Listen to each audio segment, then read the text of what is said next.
ኃያል ነው እግዚአብሔር ኃያል ነው ቅዱሱ ኃያል ነው እግዚአብሔር ኃያል ነው ቅዱሱ አይቻለው ባይኔ ሲቆም ማዕበሉ አይቻለው ባይኔ ኃያል ነው ቅዱሱ ኃያል ነው እግዚአብሔር ኃያል ነው ቅዱሱ አይቻለው ባይኔ ሲቆም ማዕበሉ አይቻለው ባይኔ ሲታዘዝ ነፋሱ። ለጌታ ጭብጨባ ይገባዋል እግዚአብሔር።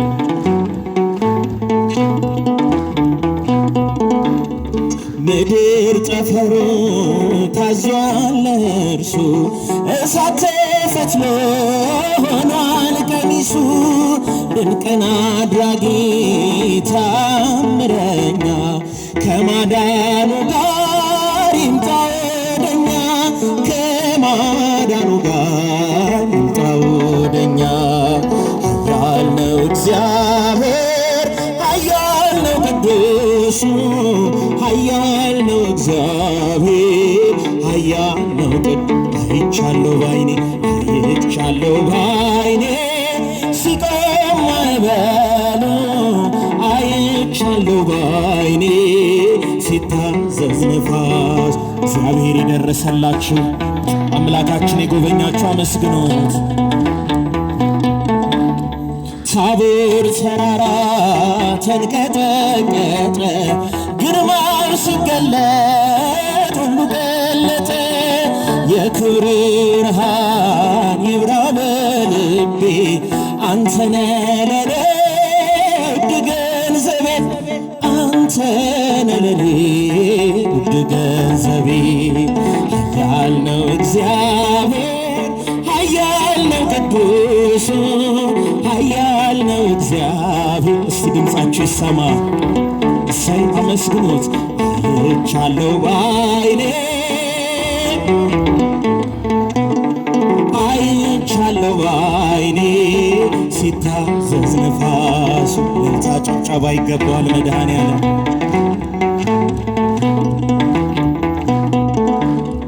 ምድር ጠፈሩ ታዟል ለእርሱ እሳት ፈትሎ ሆኗል ቀሚሱ ድንቅን አድራጊ ታምረኛ ከማዳኑ ጋር መጥቷል ወደኛ ከማዳኑ ጋር ይምጣ ወደኛ ኃያል ነው እግዚአብሔር ኃያል ነው ቅዱሱ ኃያል ነው እግዚአብሔር ኃያል ነው ቅዱሱ አይቻለው ባይኔ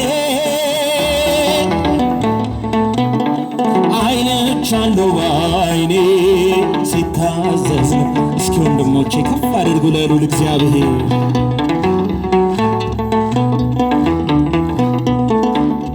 ታቦር ተራራ ተንቀጠቀጠ ግርማው ሲገለጥ ሁሉ ቀለጠ የክብር ብርሃን ይምላ በልቤ አንተነ ለኔ ውድ ገንዘቤ አንተነ ለኔ ውድ ገንዘቤ ኃያል ነው እግዚአብሔር ኃያል ነው ቅዱሱ ኃያል ነው እግዚአብሔር አይቻለው ባይኔ ሲቆም ማዕበሉ ሲታዘዝ ነፋስ ቅዱስ ሚካኤል ፈጥኖ ደረሰልኝ ጠላቴን ረግጦ አዋረደልኝ ክንፉን ቅጥር አድርጎ ዙሪያዬን ከበበ የጠላቴን መንገድ ወጥመድ ሰባበረ ክንፉን ቅጥር አድርጎ ዙሪያዬን ከበበ የጠላቴን ወጥመድ መንገድ ሰባበረ ቅዱስ ሚካኤል ፈጥኖ ደረሰልኝ ጠላቴን ረግጦ አዋረደልኝ ክንፉን ቅጥር አድርጎ ዙሪያ ዙሪያዬ ሰፈረ የጠላቴን ወጥመድ መንገድ ሰባበረ ክንፉን ቅጥር አድርጎ ቅዱስ ሚካኤል ረዳችው የጠላቴን መንገድ ወጥመድ ሰባበረ ሌጊዮን መከረኝ በሐሰት እንድቆም ሊያሳየኝ ፈለገ የሙሴን መቃብር አይጠቅመኝምና ሰወረው ሚካኤል ፈርቶ ተመልሷል ተዋርዶ ሳጥናኤል ቅዱስ ሚካኤል ፈጥኖ ደረሰልኝ ጠላቴን ረቶ አዋረደልኝ ክንፉን ቅጥር አድርጎ ዙሪያዬ ሰፈረ የጠላቴን ወጥመድ መንገድ ሰባበረ ክንፉን ቅጥር አድርጎ ቅዱስ ሚካኤል የረዳችሁ እልልታ ጭብጨባችሁን ወጥመድ ሰባበረ ጽድቅን አስተማረኝ ኃጢአትን ሳበዛ ነፍሴ እንዳትባክን በበረት ተይዛ ወደ ሕይወት መንገድ ይዞ የመራኝ የመዳኔን ራስ ጌታን አሳየኝ ወደ ሕይወት መንገድ ይዞ የመራኝ የመዳኔን ራስ ጌታን አሳየኝ ቅዱስ ሚካኤል ፈጥኖ ደረሰልኝ ጠላቴን ረቶ አዋረደልኝ ክንፉን ቅጥር አድርጎ ዙሪያዬ ሰፈረ የጠላቴን መንገድ ወጥመድ ሰባበረ እልልታ ጭብጨባ ይገባል ዙሪያዬ ሰፈረ የጠላቴን ወጥመድ መንገድ ሰባበረ ከታናሽነቴ ተግቶ የጠበቀኝ ካጋንንት ስራት ምልጃው የታደገኝ ዛሬም አለ ጎኔ በጎልማሳነቴ የልቤ ብርሃን ነው ሚካኤል አባቴ ዛሬም አለ ጎኔ በጎልማሳነቴ የልቤ ብርሃን ነው ሚካኤል አባቴ ቅዱስ ሚካኤል ፈጥኖ ደረሰል ቅዱስ ሚካኤል ረዳችሁ ምልጃ ያገዛችሁ አመስግኑት እስቲ ዙሪያዬ ሰፈረ የጠላቴን ወጥመድ መንገድ ሰባበረ ክንፉን ቅጥር አድርጎ ዙሪያዬ ሰፈረ የጠላቴን ወጥመድ መንገድ ሰባበረ ከታናሽነቴ ተግቶ የጠበቀኝ ካጋንንት ስራት ምልጃው የታደገኝ ዛሬም አለ ጎኔ በጎልማሳነቴ የልቤ ብርሃን ነው ሚካኤል አባቴ ዛሬም አለ ጎኔ በጎልማሳነቴ የልቤ ብርሃን ነው ሚካኤል አባቴ ቅዱስ ሚካኤል ፈጥኖ ደረሰልኝ ጠላቴን ረግጦ አዋረደልኝ ክንፉን ቅጥር አድርጎ ዙሪያዬ ሰፈረ የጠላቴን ወጥመድ መንገድ ሰባበረ ክንፉን ቅጥር አድርጎ ዙሪያዬ ሰፈረ የጠላቴን ወጥመድ መንገድ ሰባበረ ማይደረ መለኮት ማይደረ መለኮት ማርያም ብዙኃን ማርያም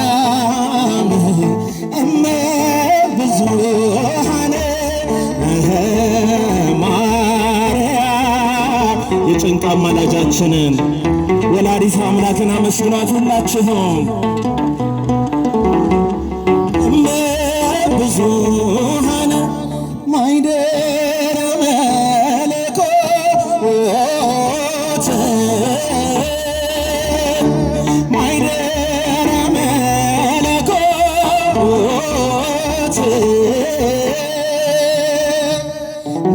ማርያም እመ ብዙኃን ድምፃችሁ ይሰማ እስቲ እመ ብዙኃን ማርያም እመ ብዙኃን ማርያም እመ ብዙኃን ማይደረ መለኮት ማይደረ መለኮት ማርያም እመ ብዙኃን ማርያም አክሊለ ንጹሐን ማርያም እመ ብዙኃን ወንድሞች እስቲ ጭብጨባችሁን ለመብርሃን እመ ብዙኃን ማርያም እመ ብዙኃን ማርያም አክሊለ ንጹሐን በታቦት ምስክር ሆነው እኛም ከገናናው ክብር የአባቱን ቃል ሰምተናል። በረዶ ሆኗል ልብሱ እጹብ እጹብ ብለናል። ታቦር አበራ ምድርን ከደናት ያ ደመና እንቅልፍ የለንም ታላቅ ነጎድጓድ ሆኗልና አነቃን ለምስጋና እልልታሁንም ታቦር አበራ ምድርን ከደናት ያ ደመና እንቅልፍ የለንም ታላቅ ነጎድጓድ ሆኗልና አነቃን ለምስጋና እኔስ ማርያምን ውዳሴዋን እናገራለሁ እንደ አባቴ ዳዊት በበገና እዘምራለሁ ከሌሊት ሳልል ለምስጋና እተጋለሁ የኃጢአቴ ቁስል እንዲፈወስ እጮኻለሁ ምርኩዜ ነሽና እመቤቴ ባንቺ እመካለሁ ጎሳ ልቤ ቃለ ሰናየ ጎሳ ልቤ ቃለ ሰናየ አናይድ ቅዳሴሃ ለማርያም እመብርሃንን አመስግኗት ለማርያም እመቤቴ በእውነት እንወድሻለን እውነተኛ መብልን ክርስቶስን ወለድሽልን ምክንያተ ድኂን ሆይ ድንግል ማርያም የድነት መገኛ በአማላጅነትሽ በመታመን እንጮኻለን እኛ ምሕረትን አድን ኪዳነ ምሕረት የዓለም መዳኛ ጎሳ ልቤ ቃለ ሰናይ እስኪ እመብርሃንን አመስግኗት ጭብጨባችሁን እልልታችሁን ከፍ አድርጉ አናይድ ቅዳሴሃ ለማርያም ቅዳሴሃ ለማርያም ስለ ቸርነትሽ እመቤቴ ለኔ እናቴ ነሽ ስለ ንግሥትነትሽ እመቤቴ ነሽ ዝናባት ሳያጠጡት አየራት ሳያሳድጉት ሰማያዊ እንጀራን የሰጠሽን ቤተልሔማዊት ቅድስተ ቅዱሳን የኖ መርከብ የአምላክ እናት ጎሳ ልቤ ቃለ ሰናየ ጎሳ ልቤ ቃለ ሰናየ አናይድ ቅዳሴሃ አመስግኗት እመብርሃንን ጸሎቷ የረዳችሁ አመስግኗት። ለማርያም ቃና ዘገሊላ በዚያ በሰርግ ቤት ተገኝተሽ ሳለሽ ውሃውን ወደ ወይን ባንቺ ምልጃ እንዳስቀየርሽ ዛሬ የኔ ሕይወት ወይኑ አልቆ ባዶ ሆኗልና አንቺ የአምላክ እናት ርት ቅድስት ርተ ሕሊና ሕይወቴን አድሰሽ ቀድሰሽ ሙያው በምስጋና ጎሳ ልቤ ቃለ ሰናይ እመብርሃንን የምትወዷት እናትነቷ የረዳችሁ አመስግኗት እስቲ። ጭብጨባ እልልታ ይገባል። ቅዳሴሃ ለማርያም ቃናይት ቅዳሴሃ ቃና ዘገሊላ በዚያ በሰርግ ቤት ተገኝተሽ ሳለሽ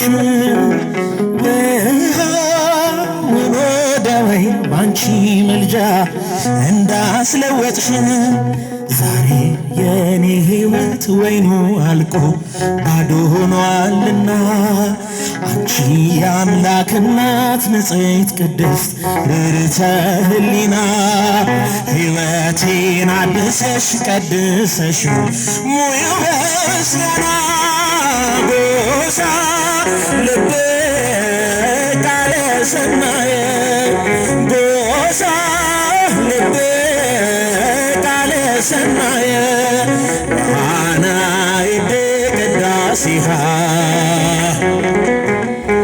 ወአናይት ቅዳሴሃ ጎሳ ልቤ ቃለ ሰናየ ወንድሞች ስትጨብጨባቸው ቃለ ሰናየ ወአናይት ቅዳሴሃ ወአናይት አሁንም ጨምሩ እስቲ አመስግኑ መብርሃን ጎሳ ልቤ ቃለ ሰናየ ጎሳ ልቤ ቃለ ሰናየ ቃና ለማርያም ወአና ለማርያም ዘምር ዘምር አለኝ ልቤ ተነሳሳ ዘምር ዘምር አለኝ ልቤ ተነሳሳ የአምላኬን ቸርነት እንዴት ብዬ ልርሳ ያደረገልኝ እንዴት ብዬ ልርሳ ዘምር ዘምር አለኝ ልቤ ተነሳሳ። አመስግኑት እስቲ እግዚአብሔርን። የተዋህዶ ልጆች እልልታ ጭብጨባችሁ ሁሉ ይሰማ። እንዴት ብዬ ልርሳ ያደረገልኝን እንዴት ብዬ የሚቃጠለው ስብ በፊት ምንድነው? ሰማይና ምድር ሁሉ ገንዘብ ነው ያለኝን ሰብስቤ ባኖረው ከፊት ዋጋ አይሆንም ጌታ ስለ ቸርነት ዘምር ዘምር አለኝ ልቤ ተነሳሳ ዘምር ዘምር አለኝ ልቤ ተነሳሳ የአምላኬን ቸርነት ያደረገልኝን እንዴት ብዬ ልርሳ ይሰፋል ይበዛል የእግዚአብሔር ምስጋና አይቆምም በዘመን ማዕበል ነውና እንኳን ድንጋይ ቀርቶ ጋራው ቢናድብኝ የከንፈሬን ፍሬ ማንም አይወስድብኝ ዘምር ዘምር አለኝ ልቤ ተነሳሳ። እስኪ የተዋህዶ ልጆች እልልታችሁ ይሰማ። የአምላኬን ቸርነት እንዴት ብዬ ልርሳ ያደረገልኝን እንዴት ብዬ የጳውሎስ የሲላስ መከራው ቢጸና አልተውም ቅኔን የአምላኬን ምስጋና እንኳን ድንጋይ ቀርቶ ጋራው ቢናድብኝ የከንፈሬን ፍሬ ማንም አይወስድብኝ። ዘምር ዘምር አለኝ ልቤ ተነሳሳ። እስኪ እጃችሁን ከፍ ለጭብጨባ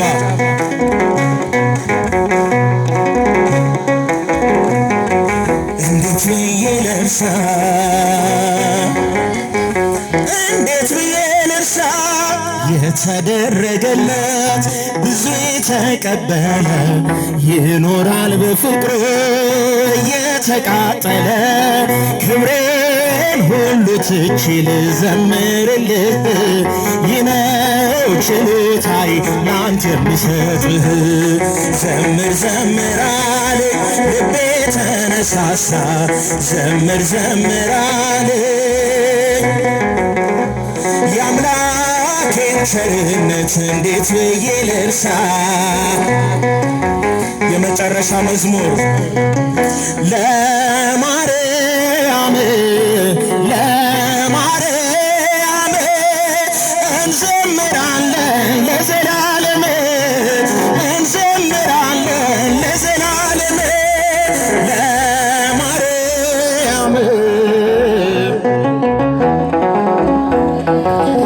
እንዘምራለን ለዘላለም እንዘምራለን ለዘላለም የዋህት ሰላም አብሳሬ ለጨለማ ሕይወቴ ብርሃንን አብሬ እማጸንሻለሁ ድንግል ለነፍሴ አደራ ድንግል አንቺ ነሽ ዋሴ አደራ ማርያም አንቺ ነሽ ዋሴ ለማርያም እልልታ ጭብጨባችሁን እንዘምራለን እንዘምራለን ነኤ ነኤ ስላት ቀንና ሌሊት አትለየኝም ለእኔስ ቅርቤ ናት እጹብ እጹብ ብለው አመሰግኗት ክብሯን ሊገልጹ ቢያጥራቸው ቃላት ክብሯን ሊገልጹ ቢያጥራቸው ቃላት ለማርያም እመቤታችንን የምትወዷት ወንድሞች እስቲ ከፍ አድርጉ ጭብጨባችሁን ያንሳል እርሷ እንዘምራለን ለዘላለም የተዘጋች ነች ሕዝቅኤል ብሏል ንጽሕት ናት በእውነት በፍጹም ድንግል አብነት አድርገን እኛም እርሱን በፍጹም ፍቅር እንዘምራለን በፍጹም ፍቅር እንዘምራለን ለማርያም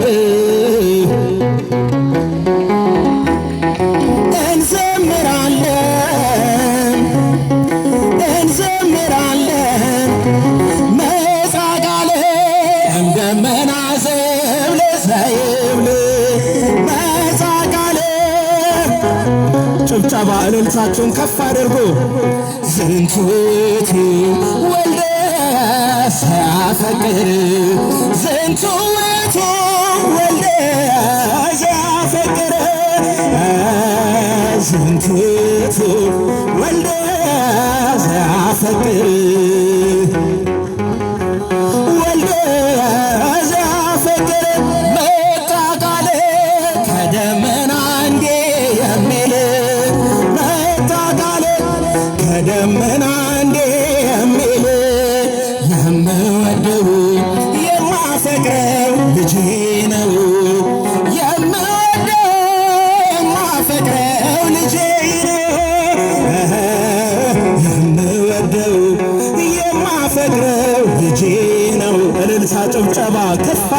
ምስጋናውን መጻቃለ ደመና ዘይብለ ዘይብለ መጻቃለ ደመና ዘይብለ ዘይብለ ዝንቱ ውእቱ ወልደ ዘያፈቅር ዝንቱ ውእቱ ወልደ ዘያፈቅር ዝንቱ ውእቱ ወልደ ዘያፈቅር ዝንቱ ውእቱ ወልደ። ወስብሐት ለእግዚአብሔር። እግዚአብሔር እንደወደደና እንደፈቀደ መጠን ረድኤተ እግዚአብሔርን አጋዥ በማድረግ በመንፈስ ቅዱስ ምስጢር ገላጭነት በእግዚአብሔር ረዳትነት የዕለቱን ትምህርት እንማራለን። የሊቃውንት አምላክ የምስጢር ባለቤት አባታችን እግዚአብሔር ሁላችንንም ያስተምረን። ክቡራን እንማራለን።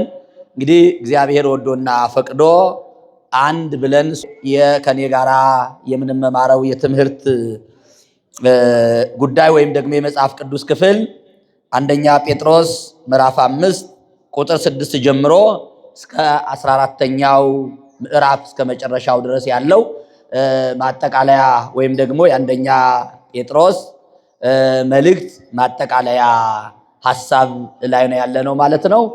መጀመሪያ መጽሐፍ ቅዱሱን አነበውና ለኔ በገባይ ልክ ይህን ከ6 እስከ 14 ያለውን ሐሳብ በስንት ሐሳቦች ከፍለን ብናጠናው ብናየው ለአይምሮአችን ተስማሚ ለልቡናችን ማራኪ ይሆናል በሚል ሐሳብ አዘጋጅቻለሁኝ።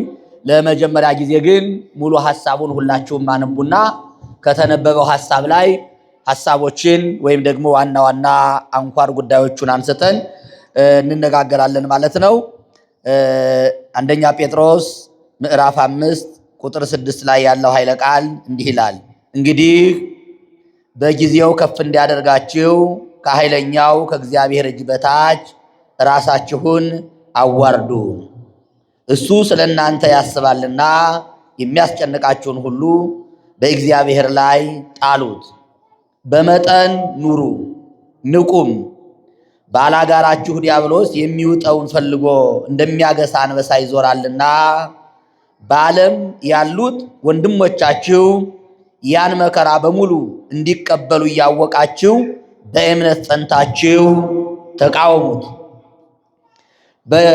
በክርስቶስ ኢየሱስ ወደ ዘላለም ክብሩ የጠራችሁ የጸጋ ሁሉ አምላክ ለጥቂት ጊዜ መከራ ከተቀበላችሁ በኋላ ራሱ ፍጹማን ያደርጋችኋል፣ ያጸናችኋል፣ ያበረታችሁማል። ለእርሱ ክብርና ኃይል እስከ ዘላለም ድረስ ይሁን አሜን። እየመከርኳችሁና የምትቆሙበት ጸጋ እውነተኛ የእግዚአብሔር ጸጋ እንድትሆን እየመሰከርኩላችሁ የታመነ ወንድም እንደሆነ በቆጠርሁት በስልዋኖስ እጅ በአጭሩ ጽፌላችኋለሁ። ከእናንተ ጋር ተመርጣ በባቢሎን ያለች ቤተ ክርስቲያን ልጄ ማርቆስን ሰላምታ ያቀርብላቸዋል። በፍቅር አሰሳም እርስ በርሳችሁ ሰላምታ ተሰጣጡ። በክርስቶስ ላላችሁ ለሁላችሁ ሰላም ይሁን አሜን ይላል። ክብርና ምስጋና ለአምላካችን ይሁን። ስለ ቃሉ የአምላካችን የእግዚአብሔር ስሙ የተመሰገነ ይሁን። እንግዲህ በዚህ ሳምንት በተለይ ሱባኤ በጉባኤ ሲደገፍ የጸና የበረታ ይሆናል።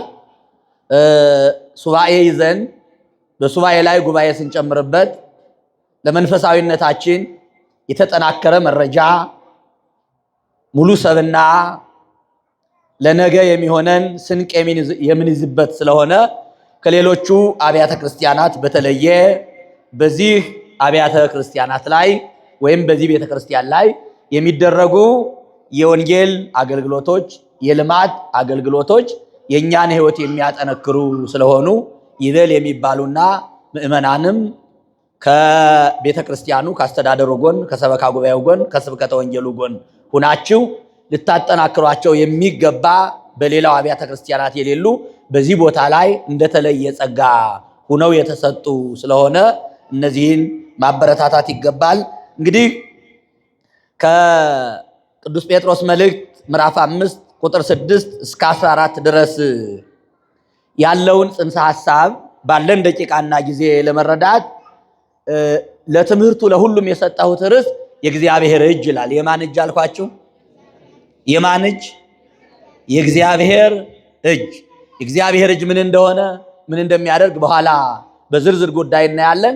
አጠቃላይ የዚህን ሙሉ ሐሳቡን ለመረዳት የእግዚአብሔር እጅ የሚል ዋና ርዕስ እንሰጠዋለን።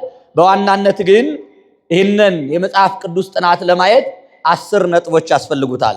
ምን አልኳችሁ? የመጀመሪያው ከእግዚአብሔር እጅ በታች ይላል። ሁለተኛው ራስን ማዋረድና ከፍ ማለት። ሁለተኛው በመጠን መኖር። ሶስተኛው የጠላት ጩኸት፣ አራተኛው የጠላት ጩኸት። አምስተኛው የሚያስጨንቀንን ነገር ለእግዚአብሔር መተው ወይም ደግሞ በእግዚአብሔር ላይ መጣል። ስድስተኛው በሃይማኖት ጸንቶ መቃወም።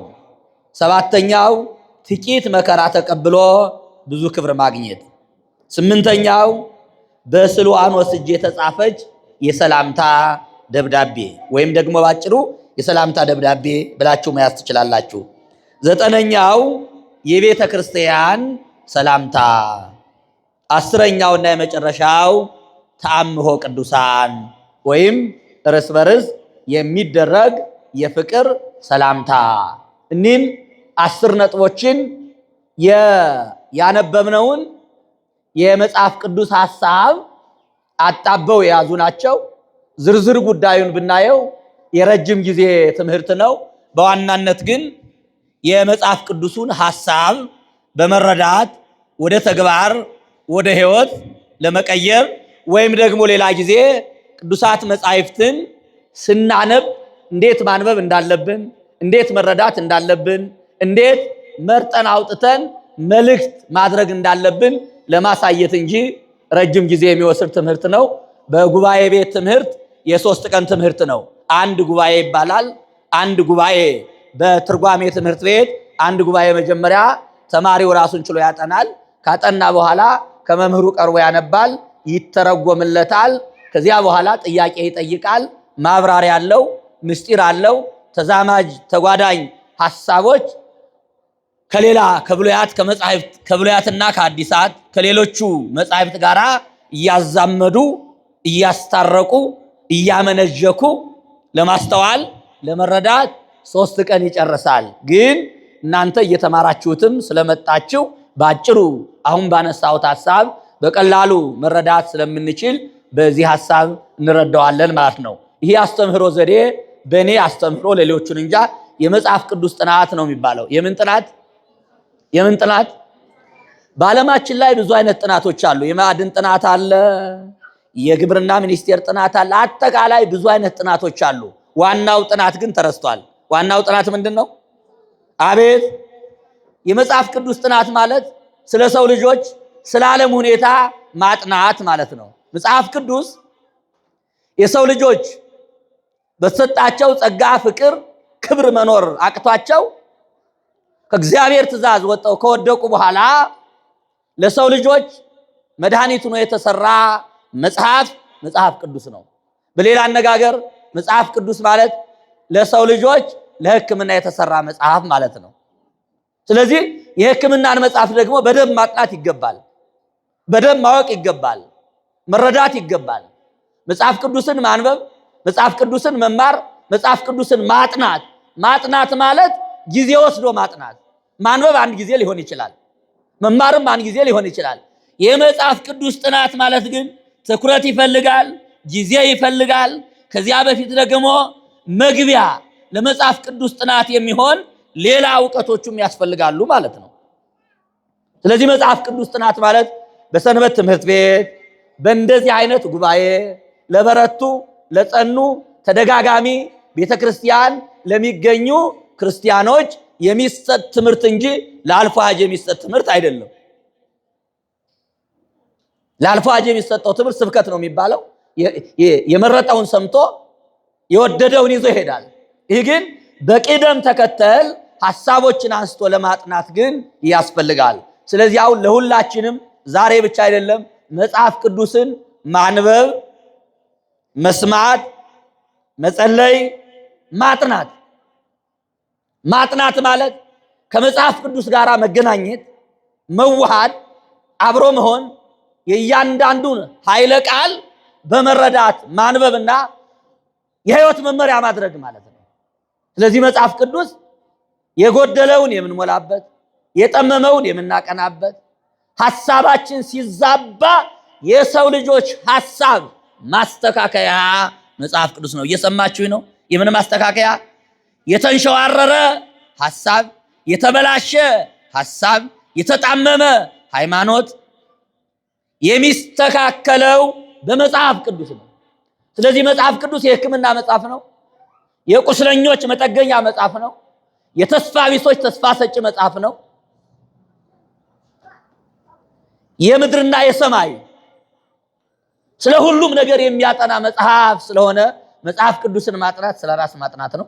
መጽሐፍ ቅዱስን ማጥናት የቀደመ ታሪክን መልካም የሆነውን በመልካምነቱ መጥፎ የሆነውን ደግሞ እንዳይቀጥል ለማድረግ አስፈላጊ ስለሆነ በዚህ አይነት አግባብና ሐሳብ ተረድተን ሁል ጊዜ ከመጽሐፍ ቅዱስ ጋር እንድንዛመድ እንድንግባባ መጽሐፍ ቅዱስ ትራሳችን ሳይሆን ሕይወታችን እንዲሆን እግዚአብሔር ይርዳን። ማን ይርዳን? እስቲ አንድ ያመስግኑ እግዚአብሔርን። ወደ መጀመሪያው ሐሳባችን ስንሄድ ቅዱስ ጴጥሮስ እንዲህ ይላል፣ አትህቱ እንከ ርእሰክሙ ታሕተ እዴሁ ለእግዚአብሔር ጽንዕት።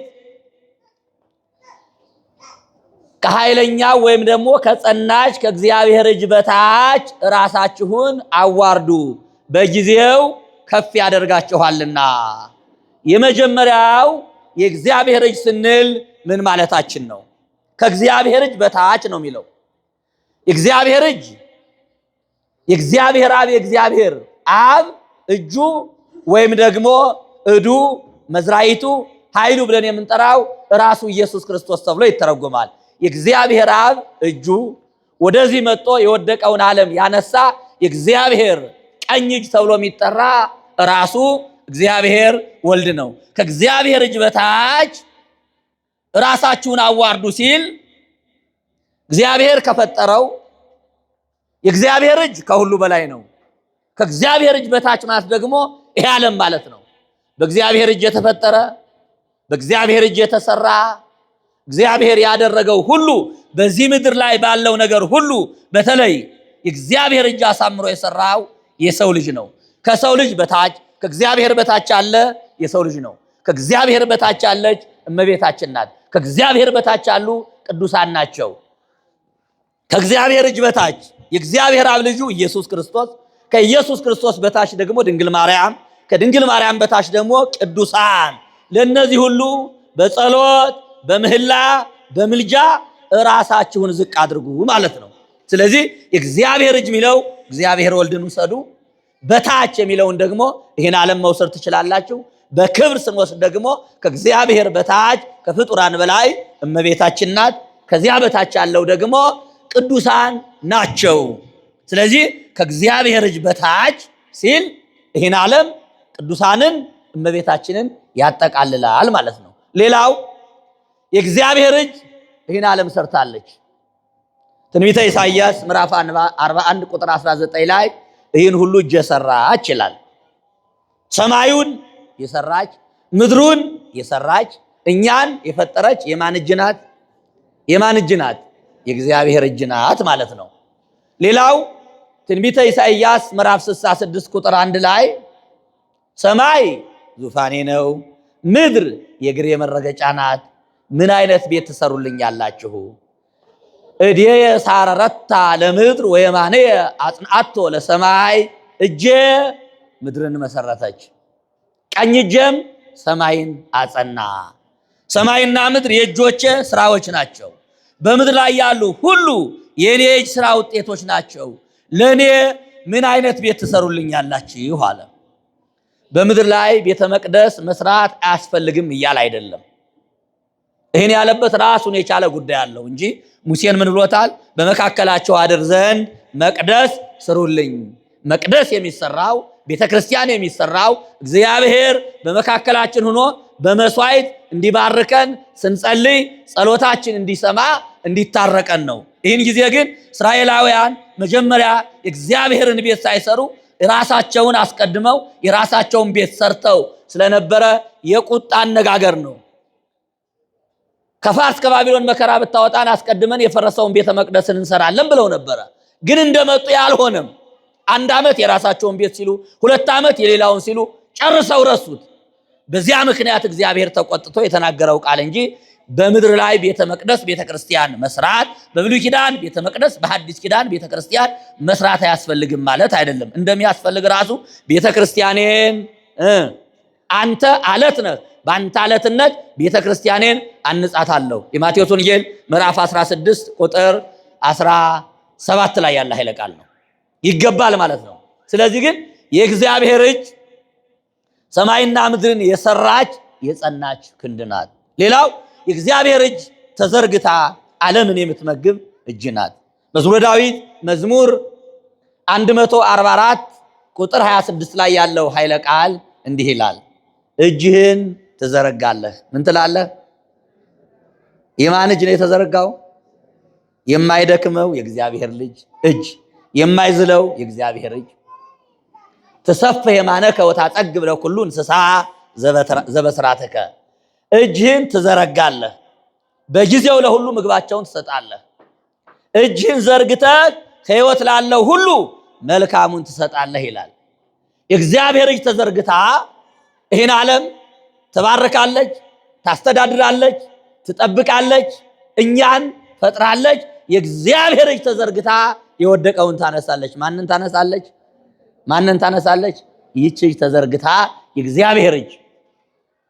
መዝሙረ ዳዊት መዝሙር 117 ቁጥር 17 ላይ ስታነቡ የምታገኙትም የእግዚአብሔር ቀኝ ኃይል አደረገ ይችላል። የማነ እግዚአብሔር ገብረት ኃይለ፣ የማነ እግዚአብሔር አላለተኒ፣ የማነ እግዚአብሔር ገብረት ኃይለ። የእግዚአብሔር ቀኝ መልካም አደረገ ይችላል። የእግዚአብሔር ቀኝ ከፍ ከፍ አደረገችን።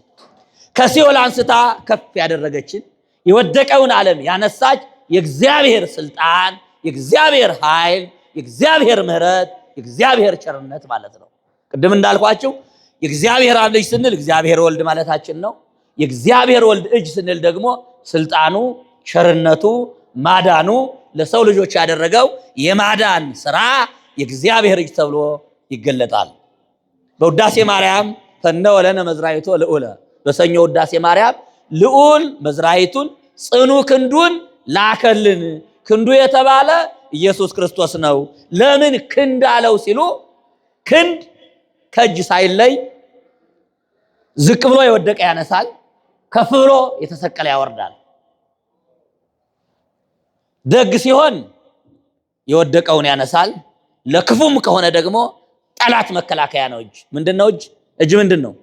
እጅ እኮ መከላከያ ነው አይደል? በተለይ ለድሃ ሾህ ሲወጋም ጠላት ሲመጣም ድንጋይ ሲወረወር ማን ነው የሚከላከል? የኛ መከላከያ ሚኒስቴራችን ማን ነው? ለራሳችን ማለት ነው። ማን ነው? እጃችን አይደል እንዴ? እጃችን እኮ ነው። መጋቢያችንም እጃችን ነው አይደል እንዴ? ሌላ እኮ የለም። ማን ነው የሚመግበን? ማን ነው የሚመግበን? እጃችን። ስለዚህ እጅ ጠላት መከላከያ ነው። እጅ ወርቆ መነሻ ነው። እጅ ለብዙ ነገር አስፈላጊ ነው። ምላስ ይናገራል። ምላስ ከተናገረ በኋላ በ32 መቆለፊያ ይቆልፍና ቁጭ ነው የሚለው። በሁለት ከንፈር በ32 ጥርስ በሩን ይዘጋና ዝም ነው የሚለው። ድንጋይ ሲወረወር ማን ነው ቀድሞ እኔ ልቅደም የሚል ማን ነው? ረበ ማርያም ማን ነው? እጅ አይደል እንዴ? ስለዚህ እጅ አስፈላጊ ነው። በተለይ የኛ ደካማዎች የሚሰበረው እጅ የእግዚአብሔር እጅ እንዲህ ነው ያዳነን። ስለዚህ ለምን ሲባል ከባህሪ አባቱ ከአብ ከባህሪ ሕይወቱ ከመንፈስ ቅዱስ ሳይለይ በተለየ አካሉ ወደዚህ ምድር ወርዶ ከድንግል ማርያም ተወልዶ መከራ ተቀብሎ የወደቀውን አዳም ያዳነው እግዚአብሔር ወልድ ስለሆነ እጅ ተብሏል። እጅ የራቀ እንደሚያቀርብ አዳም ከእግዚአብሔር ርቆ ነበር፣ ከገነት ርቆ ነበር፣ ከፍቅር ርቆ ነበር፣ ከሃይማኖት ርቆ ነበረ። ከወደቀበት አነሳው። እጅ ለምን ይመቻል? ለምን ይመቻል? የወደቀ ለማንሳት ስለሚመች። ቀርቦ የነበረ ጠላትን ደግሞ ዲያብሎስን ምን አደረገው? ከኛ ህይወት አራቀው። ከህይወታችን አውጥቶታልና አርቆታል፣ እኛ ካላቀረብ ነው በቀር። ስለዚህ የእግዚአብሔር እጅ ስንል ይህ ማለታችን ነው። ሌላው የእግዚአብሔር እጅ ሁል ጊዜ መጋቢ ናት። በቅዳሴ ጊዜ ሁለተኛው ሐሳብ ላይ የምናነሳው ሆኖ ተመጋጋቢ ሐሳብ ነው። እግዚአብሔር ያሉ ምስለ ኩልክሙ ይላል ካህኑ። ከባረከ በኋላ እጁን ይዘረጋና አይታችሁ ከሆነ እግዚአብሔር ከናንተ ጋራ ይሁን ይላል። ከማን ጋራ? ከማን ጋራ? ከናንተ ጋራ ይሁን ካለ በኋላ አሜን እግዚአብሔር ይባርከነ ለአግብርቲሁ በሰላም። እውነት ነው አባታችን፣ እኛን ባሮቹን እግዚአብሔር በሰላም ይባርከን። በምን ይባርከን? በሰላም ይባርከን። ከዚያ በኋላ ስለበላነው ስጋና ደም የበላነው ስጋና ደም ለስርየተ ኃጢአት እንዲሆነን ከክፉ ነገር እንዲከለክለን ከጸለይን በኋላ ምን ላለን? እዴከ ቅድስት እንተ ምሊተ ምህረት ኪሃን ሴፎ ኩልነ። በረከት የተመላች እጅህን ሁላችን እንፈልጋታለን። ምህረት የተሞላች የማን እጅ ናት? የማን እጅ ናት? በሌላ አነጋገር እጅ ማለት ስልጣን ማለት ነው ብያችኋለሁ። በምህረት የተሞላች የእግዚአብሔር እጅ የት እናገኛታለን ካላችሁ፣ ካህኑ የጌታን ስጋና ደም ቆርሶ የሚያጠጣባት፣ የሚሰጥባት፣ የሚባረክባት ምህረት የተሞላች የማን እጅ ናት? የማን እጅ ናት? የማን እጅ ናት? ካህናትን እግዚአብሔር ምን ብሏቸዋል? አይኖቼ፣ እጆቼ፣ እግሮቼ ብሏቸዋል። ካህናት የእግዚአብሔር ተወካዮች ስለሆኑ በእጃቸው ነው የሚባርኩ። ያን ጊዜ ምህረት የሞላባት የእግዚአብሔርን ስልጣን ይዘው ይባርካሉ። ስለዚህ የእግዚአብሔር እጅ ስንል ዓለምን የፈጠረ፣ የእግዚአብሔር እጅ ስንል ሁልጊዜ እኛን የሚመግብ፣ የእግዚአብሔር እጅ ስንል የወደቀውን ዓለም ያነሳ፣ የእግዚአብሔር እጅ ስንል ቸርነቱንና ምህረቱን ማየታችን ነው። ከእግዚአብሔር እጅ በታች ነው የሚለው። በላይ ከሆነ ችግር ነው። ሁላችንም ከእግዚአብሔር በታች ነን። ቅድም እንዳልኳችሁ በክብር እመቤታችንም ጨምሮ። ስለዚህ ከእግዚአብሔር እጅ በታች መሆን ማለት መታቀፍ ማለት ነው። ምን ማለት ነው? በእግዚአብሔር እጅ በቅፍ ውስጥ ነን ያለ ነው ማለት ነው። በእጆቹ ይዘናል። አይደለም እኛን፣ ዓለምን በመሃል እጁ ነው የያዘው። በምንድን ነው የያዘው? በመሃል እጁ። አሃዚ ዓለም በእራሁ። ዓለምን በመሃል እጁ የያዘ የሚባል ለምን እንደሆነ ገብቷቸዋል? እንዳይወድቅ እኮ ነው። መሃል ላይ ያለ ይወድቃል? ይወድቃል ወይ? ወላጆች ሕፃናትን በመሃል እጃቸው ነው የሚይዟቸው። ለምን ከተባለ አፈትልከው እንዳይወድቁ፣ ምቾት እንዲሰማቸው ማለት ነው። ስለዚህ እኛ በእግዚአብሔር በመሃል እጁ ላይ ሆን ማለት ወዳጆቹ ነን ማለት ነው። ከዚያም በላይ ደግሞ እግዚአብሔር በመዳፎቹ ቀርጾናል፣ ተጽፈናል ማለት ነው። ለዘላለም አንተ በመዳፌ ቀርጬሻለሁ፣ ለዘላለም አረሳሽም። ትንቢተ ኢሳይያስ ምዕራፍ 49 ቁጥር 14 ላይ ያለው ኃይለ ቃል። ስለዚህ የእግዚአብሔር እጅ ስንል እኛ የተጻፍንበት ነው። የእግዚአብሔር እጅ ስንል እኛ የዳንበት፣ ከውድቀት የተነሳንበት። የእግዚአብሔር እጅ ስንል ሁል ጊዜ እኛን ይጋርደናል። የማን እጅ ይጋርደናል? የማን እጅ ይጋርደናል? የእግዚአብሔር ምህረቱ፣ ስልጣኑ፣ እጁ ይጋርደናል። ሁል ጊዜ ምህረት ሞልቶ እኛን ልጆቹን ይጠብቀናል ማለት ነው። ስለዚህ ከማን በታች ነው ያለ ነው? ከእግዚአብሔር እጅ በታች መሆን ማለት በእግዚአብሔር ጥላ ስር መኖር ማለት ነው። እግዚአብሔር ጠባቂያችን ነው ማለት ነው። እግዚአብሔር ለሚመጣብን ጠላት ተከላካያችን ነው ማለት ነው። ማንም ይነካን የለም ከእግዚአብሔር እጅ። ከኃይለኛው ነው የሚለው። ከኃይለኛው ከእግዚአብሔር እጅ በታች ያለውን ማን ይነካል? እንኳን በእግዚአብሔር እጅ በኃይለኛ ያለውን ይቅርና ከኛ እጅ ያለውን የሚነጥቃለ እንዴ? ሞባይላችሁ የሚነጥቃለ? በማታለል ካልሆነ አለ ወይ? የለም። ከእጄ ማን ነው ነጥቆ የሚወስዳቸው ይላል። በጎቼን አውቃቸዋለሁ፣ ከእጄ ነጥቆ የሚወስዳቸው ማንም የለም ይላል።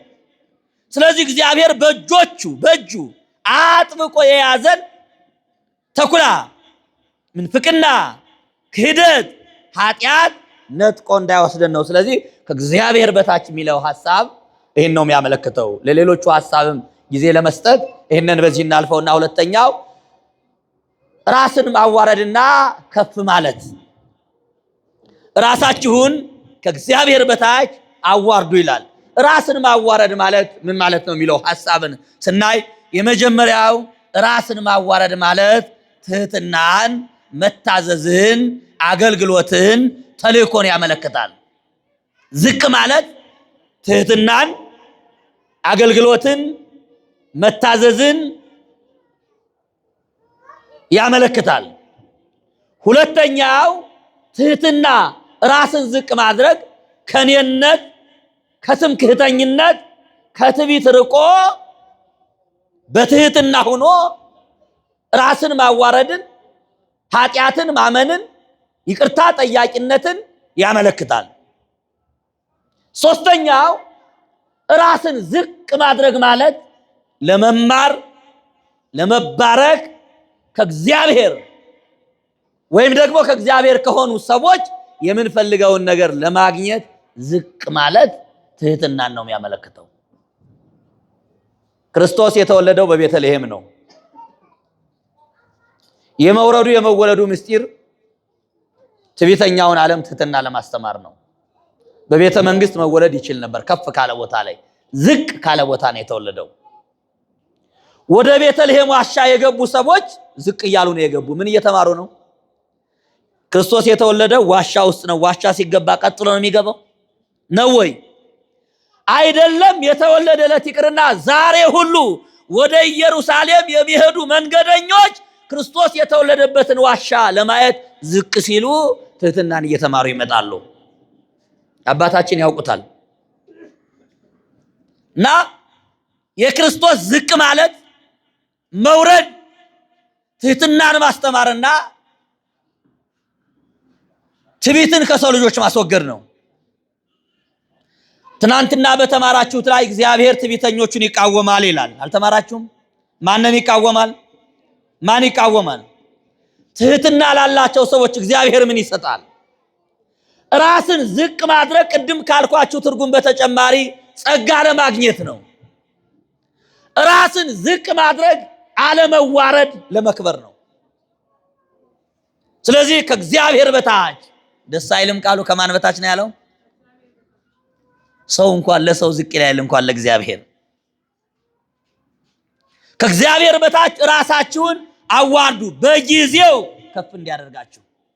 በጊዜው ማለት ትህትና በሰራችሁ ጊዜ፣ ትዕቢትን ባስወገዳችሁ ጊዜ፣ በጊዜው በዚህ ዓለም በሃይማኖት በጸናችሁ ጊዜ፣ በጊዜው በመንግስተ ሰማያት በዚህ ዓለም እንኳን በሃይማኖታችሁ ምክንያት በተለያየ ምክንያት ሰዎቹ ዝቅ ሊያረጋችሁ ይችላሉ።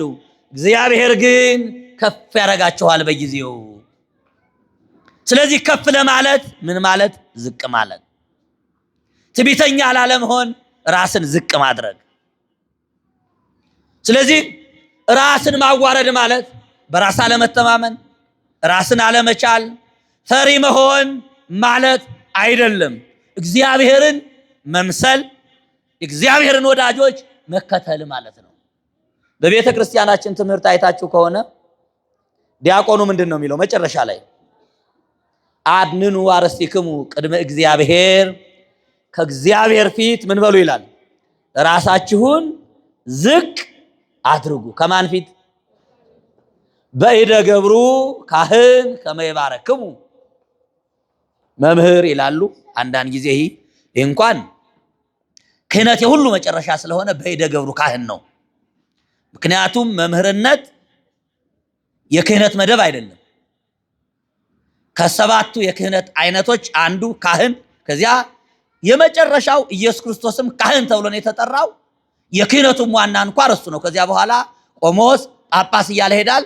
ከክህነት ነው የሚጀምረው እና በእደ ገብሩ ካህን ከመ ይባረክሙ፣ ራሳችሁን ዝቅ አድርጉ። ራሳችን ዝቅ የምናደርገው ለምንድን ነው? ኧረ በማርያም ለምንድን ነው? ለመባረክ። ማን ነው ባራኪው? እግዚአብሔር። በማን አድሮ? በካህኑ እጅ ማን ይባረካል? ማን ይባረካል? ይህ ነው በቃ። ራስን ማዋረድ ራስን ማስገዛት፣ ራስን ዝቅ ማድረግ ማለት ምን ለማግኘት ነው? ከእግዚአብሔር እጅ በረከት ለማግኘት። እግዚአብሔር እንዲባርካችሁ ራሳችሁን ዝቅ አድርጉ። ከፍ አድርጉ ያላለ ለምንድን ነው? ትዕቢተኞቹን እግዚአብሔር አይባርክም። ይባርካል እንዴ? አይባርክም። ወፈነወሙ ራቆሙ ለብዑላን፣ ባለጸጎች ነን የሚሉትን ራቁታቸውን ሰደዳቸው። ወነሰቶሙ መናብርቲሆሙ ለኃያላን፣ ትዕቢተኞች ነን የሚሉትን ደግሞ ባዶ እጃቸውን ሰደዳቸው። ትዕቢተኞቹ ምን አደረጋቸው? ባዶ እጃቸውን ሰደዳቸው። የመጀመሪያው ትዕቢተኛ አመፀኛ ማን ነው? በማርያም ንገሩኝ። የሰፈራችሁ ሰው ነው? ማን ነው? አዎ ባዶውን አይደል ሄደው? ባዶውን እኮ ነው ሄደው። የብርሃን ልብሱን ተገፎ ክብሩን ስልጣኑን አጥቶ ባዶውን ወደ እንጦሮጦስ ወረደ። ባዶ እጃቸውን ሰደዳቸው። ምን እሱ ብቻ? የዲያብሎስን ትዕቢት የተጋራና ቃሉን የሰማ አባታችን አዳም ራሱ ከገነት ባዶውን አይደል የወጣው? ራቁቱን አይደል የወጣው? አልቃሻ ሆኖ አይደለም የወጣው? እና ትዕቢት ባዶ ያደርጋል። ምን ያደርጋል? ትዕቢት ባዶ ያደርጋል። ባዶ ደግሞ ባዶ ነው። ምን ይሆናል ባዶ? የባዶ ስብስብ ምን ያደርጋል? ስለዚህ ራሳችን ዝቅ የምናደርገው ባዶ ላለመሆን ነው። ከእግዚአብሔር እጅ በረከት ለመቀበል ነው። እግዚአብሔር ያስተማረንን ትህትና ለመማር ነው። ስለዚህ ራስን ዝቅ ማድረግ፣ ባለትህትና መሆን፣ ትዕግስተኛ መሆን፣ አይምሮን፣ ልብን፣ ነፍስን፣ መንፈስን ለእግዚአብሔር ማስገዛት ማለት ነው። ከእግዚአብሔር ፊት መውደቅ መስገድ ማለት እኮ ነው። ጉልበት ሁሉ ለማን ይንበርከክ ይላል? ለማን ይንበርከክ? ለእግዚአብሔር ይንበርከክ፣ ለእግዚአብሔር ይስገድ። ምላስ ሁሉ ማንን ያመስግን? እግዚአብሔርን ያመስግን።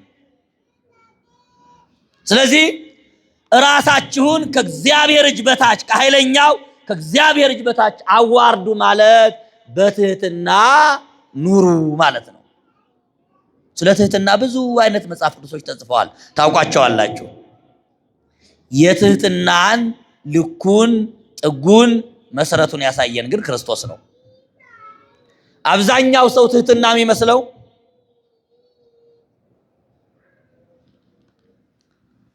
ታላላቅ ሰዎችን ማክበር ነው የሚመስለው። ትህትና ማለት ታናናሽ ሰዎችን ማክበር ነው። እየሰማችሁ ነው? ትልቁን አሁን አንተ አሰሪህን ብታከብር ወደ ታከብረዋለህ? ወደ ነው ወይ የምታከብረው? አለቃን ማክበር ትህትና አይደለም፣ ትእዛዝ ነው፣ ግድ ነው። ትህትና ማለት የተገላቢጦች ታናናሾቹን ማክበር፣ ታላላቆቹንማ ግድ እኮ ነው ማክበር፣ ግዴታችን እኮ ነው። የሃይማኖት አባቶችን ማክበር ግዴታችን ነው። የሃይማኖት የሥነ ምግባር የሞራል የባህል የትምህርት ግዴታ አለብን። ትንሹን ማክበር። አብርሃም እኮ እንግዳ ተቀባይነቱ ሁልጊዜ ሲነገርለት የሚኖረው አንደኛ ማያውቃቸውን ሰዎች ነው እንግዳ አድርጎ የተቀበላቸው። እንዲህ አላውቃቸው የሆነ ነገር ቢሰርቁብኝ አላለም። ሌላኛው አብርሃም እንግዳ አድርጎ የተቀበላቸው ድሃ መስለው ነው የመጡ። አቤቱ የተቀዳደደ ልብስ ለብሰው ምስኪን መስለው የደከማቸው መስለው ነው የተቀመጡ። የዘነጠ ሰው ቢሆንም ማንስ ይቀበል አይደል እንዴ? አይደል? የተሻለውን ሰው እኮ ማንም ይቀበላል። ግን የተራበ ሰው መስለው ነው ስላሴ ከአብርሃም በር የተቀመጡ። አያውቃቸውም። ማያውቃቸውን ሰዎች የደከሙትን ሰዎች ምን አላቸው መሰላችሁ? ጌቶቼ ብሎ ጠራቸው። ምን ብሎ ጠራቸው? ምን ብሎ ጠራቸው? እኛ እኮ የምናውቃቸውን አለቆቹን ጌታዬ ማለት እኮ ከብዶን ያለ ነው አይደል? የማያውቃቸውን ሰዎች ምስኪኖቹን ጌታዬ ብሎ ጠራቸውና ጌቶቼ ወደ ባሪያችሁ ቤት ምን በሉ አላቸው? ምን በሉ አላቸው? እንዳይመስላችሁ አሁን እንግዲህ ሰፊ ቤት ቢኖረኝ እንግዳ አቀበል ነበር። መጀመሪያ አብርሃም እንግዳ የተቀበለው በልቡ ነው። በምኑ ነው? በምኑ ነው? በልቡ ነው። በአይምሮአችን ከተቀበልነው ማንኛውንም ነገር በኋላ ነው የሚቀጥለው። መጀመሪያ ርቧቸው ሲያያቸው፣ ደክሟቸው ሲያያቸው አብርሃም በልቡናው ተሸከማቸው፣ በኋላ አዘላቸው። ስለዚህ የመጀመሪያው በልብ ነው እና አብርሃም ማያውቃቸውን እንግዶች ሲቀበል እንግዳ ተቀባይነቱ ለዘላለም በታሪክ ሲነገርለት ይኖራል። ስለዚህ ትሕትና ራስን ዝቅ ማድረግ ማለት የተናቁ ሰዎችን ማክበር። ምን ያሉ ሰዎችን ማን ያከብረናል ብሎ እግዚአብሔር ከፍ እንዲያደርገን። ስለዚህ ራሳችን ዝቅ የምናደርገው አንደኛ ጸጋ ለማግኘት ነው። ሁለተኛ ላለመዋረድ ነው። ሶስተኛ እግዚአብሔር ከፍ እንዲያደርገን ነው። ምን እንዲያደርገን ነው? የማቴዎስ ወንጌል ምዕራፍ 23 ቁጥር 11 ላይ ያለው ኃይለ ቃል እንዲህ ይላል፣ እስመ ኩሉ ዘአይበየ ርእሶ ይሐስር ወዘአትሐተ ርእሶ ይከብር። ራሱን ከፍ ያደረገ ሁሉ ይዋረዳል። ምን ያደረገ ሁሉ? ራሱን ከፍ ያደረገ ሁሉ። ከእግዚአብሔር በታች ራሱን ዝቅ ያላደረገ ከትሕትና ውጪ የሆነ ሰው ሁሉ ይዋረዳል። ራሱን ከእግዚአብሔር እጅ በታች ከቅዱሳን በታች ከታላላቅ ሰዎች በታች ዝቅ ያደረገና ትሕትና የሰራ ደግሞ ምን ይላል? ማን ከፍ ያደርገዋል? በጊዜው ማን ከፍ እንዲያደርጋችሁ? እግዚአብሔር ከፍ ያደርገዋል። በሰዎች አድሮ ከፍ ያደርገዋል። በስልጣን ከፍ ያደርገዋል። በእውቀት ከፍ ያደርገዋል። በሀብት ከፍ ያደርገዋል። በጤና ከፍ ያደርገዋል። እግዚአብሔር ከፍ ያደርገውን ደግሞ ማንም ተሰብስቦ ቢመክር ዝቅ ማድረግ አይችልም። እንዳይመስላችሁ ክርስቲያኖች፣ ሰዎች ተሰብስበው በቲፎዞ መሰላል ካወጧችሁ ያ መሰላል ሲወድቅ አወዳደቃችሁ የከፋ ነው የሚሆነው። እግዚአብሔር ግን ዘያነስኦ ምድር ለነዳይ አይደል የሚለው?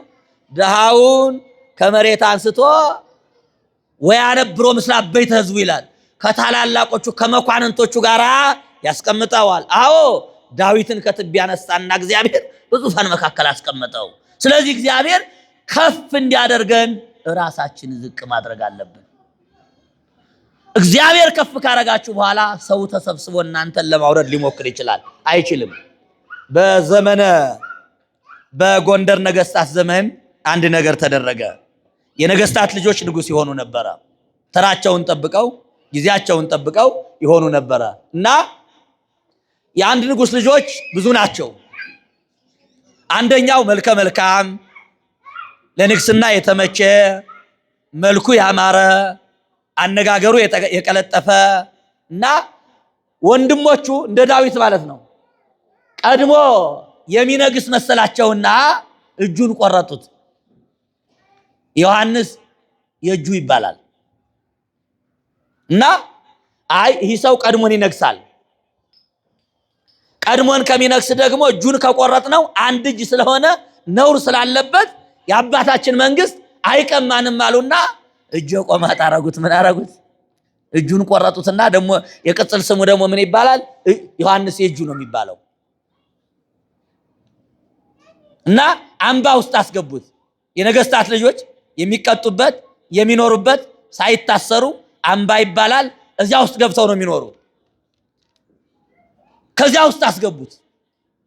መንፈሳዊ ትምህርት እየተማረ ፍትሐ ነገሥት እየተማረ አገር ለመምራት የሚያስችለውን ትምህርት እየተማረ ተዘጋጅቶ ተቀምጦ እያለ አባቱ ይሞታል። አባቱ ከሞተ በኋላ ማንን እናንግስ ተብሎ የጎንደር መኳንንት መምከር ጀመረ።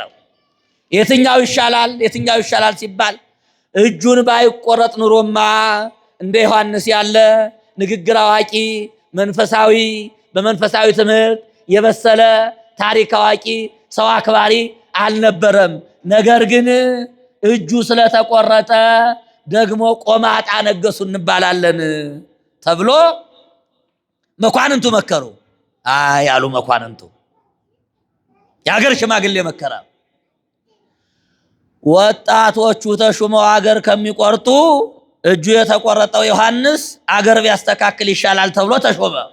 ባለቅኔ ነውና እንዲህ አለ፣ ጊዜያተ እልፈ እመመከሩ አይላፍ አንተ ዛለይኮ ወዘወሰንኮ እይተርፍ አለ።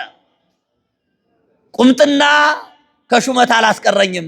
እግዚአብሔር ሰዎቹ እጄን ቢቆርጡም አንተ ሐሳቤን ረጅም አድርገህ በዙፋን ላይ አውጥተኛልና እልፍ ሰዎች ተሰብስበው እልፍ ጠላት ተሰብስበው እልፍ ቢመክሩ አንተ ያልከው አንተ የወሰንከው አንተ የተናገርከው አይቀርምና ለመንግስት ያበቃኸኝ ተመስገን አለና መወድስ ተቀኘለት። እና እግዚአብሔር ከፍ ካረገን ሰዎች ዝቅ ማድረግ አይችሉም።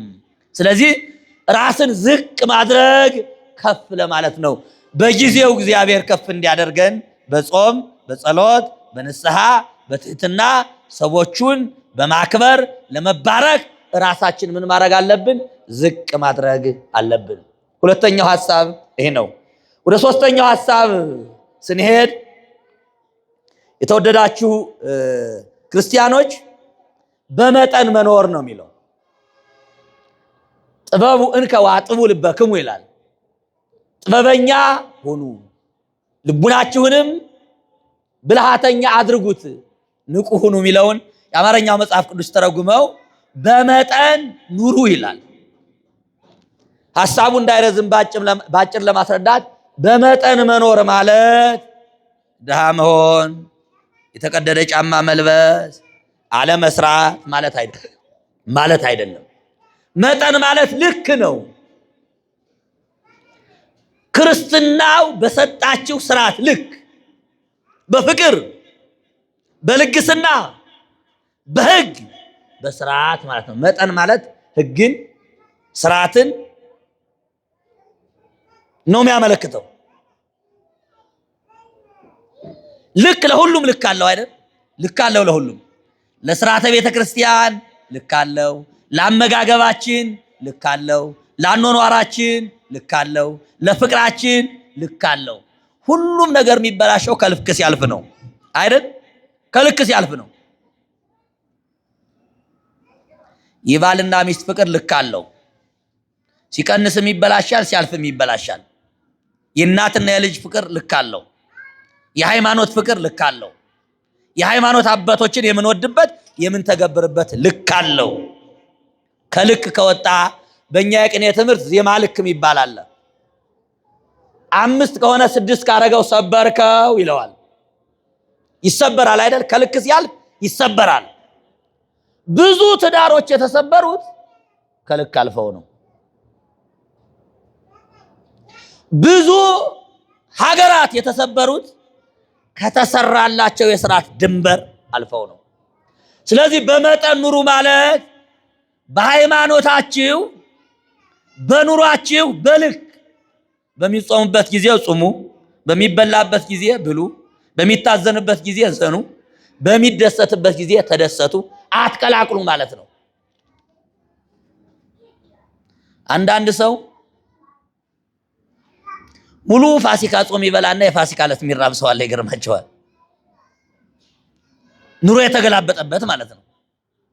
እና በሚጾምበት ጊዜ ማይጾም፣ በሚደሰትበት ጊዜ ማይደሰት፣ በሚለበስበት ጊዜ ማይለበስ ግራ የገባው ሰው አለ። እና በመጠን ኑሩ ማለት በልክ በተፈቀደላችሁ በተሰጣችሁ በታዘዛችሁት የሃይማኖታችሁን ስርዓት አክብራችሁ ኑሩ ማለት ነው። አንደኛ ጢሞቴዎስ ምዕራፍ 6 ቁጥር 6 ላይ ኑሮዬ በቃኛል ለሚል እግዚአብሔርን መምሰል እጅግ ማትረፊያ ነው። እስኪ በሉ ኑሮዬ በቃኛል ለሚል እግዚአብሔርን መምሰል እጅግ ማትረፊያ ነው። ወደዚህ ዓለም ምንም ይዘን አልመጣንም። ወደ ወዲያኛው ዓለምም ምንም ይዘን አንሄድም። የምንበላውና የምንለብሰው ካገኘን ይበቃናል። ወርቃማ ቃል ኑሮዬ ይበቃኛል ማለት ነው። በመጠን መኖር ማለት ያለኝ ይበቃኛል፣ ባርክልኝ፣ ያለኝ ይበቃኛል፣ ጤና ስጠኝ፣ ያለኝ ይበቃኛል፣ አብዛልኝ። እንዳለመታደል ሆኖ እኮ 3 ቤት ያለው 4ኛ ቤት ለመስራት 3 ፎቅ ቢኖርህ አንዱ መቃብር አይሆን። እዚሁ ቤተክርስቲያን መጥተህ ነው የምትቀበረው። አትጨነቅ ወንድሜ። ለጭንቀት እኮ ነው።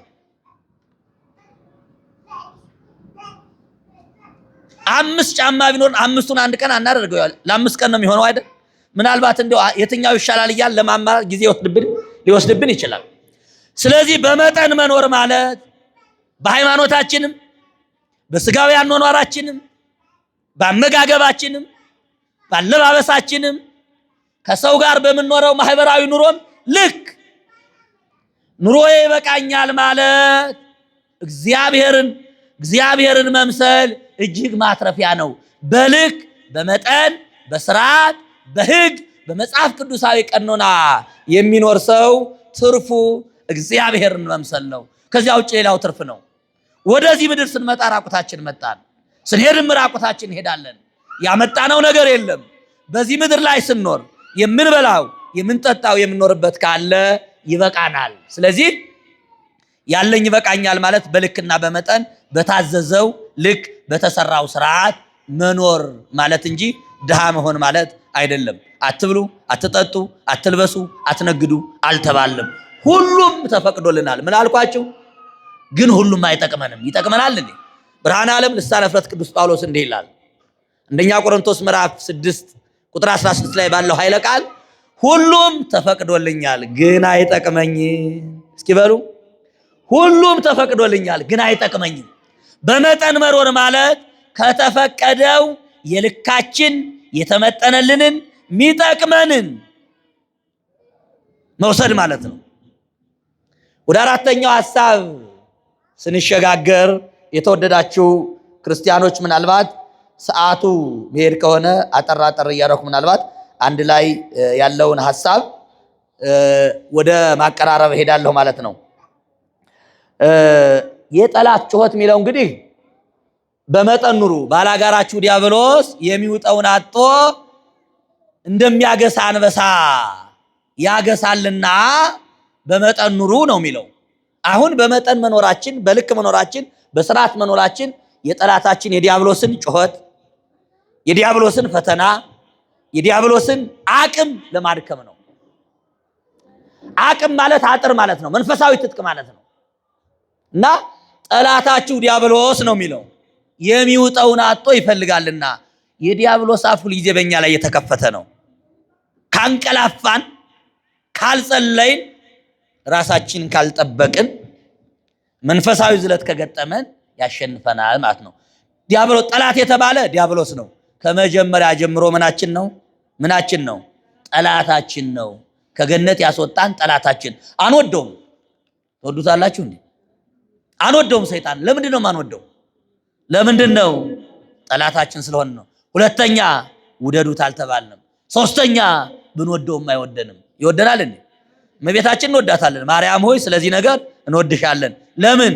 የጌታ እናት ስለሆነች ውደዷት ስለተባል ሚጠላ አንድም ነገር ስለሌለባት ምን አለባት? አልብኪ ነውር ወይም እንትኒ ምንም ነውር የለብሽም አይደል? ሚናት ሚጠላ ባህሪ ሚጠላ ህይወት የላትም። ምትወደዳት ሁለንተናዋ የሚወደድ እናት ናት። ዲያብሎስ ደግሞ በተቃራኒው አንድም የሚወደድ ሐሳብ የለውም። ብንወደውም አይወደንም።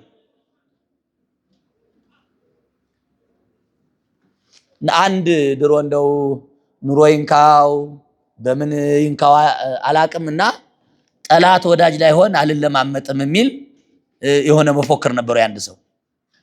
እና ዲያብሎስ ሁልጊዜም ተለማመጣችሁትም አከበራችሁትም ሰማችሁትም አልሰማችሁትም ወደዳችሁትም ወዳጃችሁ አይሆንም።